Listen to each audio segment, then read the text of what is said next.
In this video, I'm gonna show you how to convert image to PDF on iPhone. So let's get started. You can convert single image or multiple images into a single PDF. Let's see how to do this.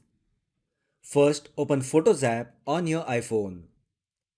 Now you can select single image or multiple images using select option. Just choose the images first, then tap share icon located at the bottom left side. Now scroll down and tap print option. First, you will get print preview here.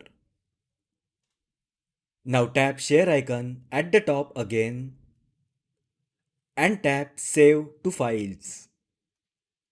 Now select the location where you wish to save the PDF file.